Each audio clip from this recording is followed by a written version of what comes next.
দেখতেই পারতেছেন আসলে বৃষ্টির কারণে এতক্ষণ আমি ভিডিও করতে পারি নাই, প্রচুর বৃষ্টি ছিল। এখন একটু বৃষ্টি কমে গেছে। আর যে রাস্তা দিয়ে যাইতেছি আসলে এটা না দেখাইলে আসলে মিস। তো অনেক অফ রোড রেখে আসছি যেগুলো দেখাইতে পারি নাই, বৃষ্টির মধ্যে রাইড করছি, ক্যামেরাটা বের করতে পারি নাই। তো এখন বের করছি। সামনের যে পাহাড়টা আছে এটা কিন্তু একদমই মানে লাদাখের পাহাড়ের মতন, কোনো গাছগাছালি নাই। আর যে অফ রোড করতেছি, দেখি আজকে লিমি পর্যন্ত কি আমরা যাইতে পারি কি পারি না। এই পর্যন্ত আমরা 43 কিলোমিটার চালাইছি, আমাদের আজকে টার্গেট 80 কিলোমিটার। সে সকাল থেকে বের হয়ে এখন প্রায় 1:30টার মতন বাজে।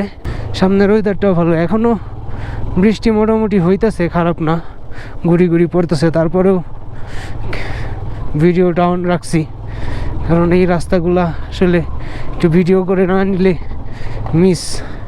আর কখন আসা হবে কি না হবে এটা তো আসলে জানা নাই। সামনেই একটা ব্রিজ দেখা যাইতেছে, কাঠের ব্রিজ, আর উপরে কিন্তু একটা সুন্দর স্টিলের ব্রিজ আছে। ওই ব্রিজটা দিয়ে মনে হয় যেতে হবে না, আমাদের কাঠের ব্রিজটা দিয়ে যেতে হবে। এখান থেকে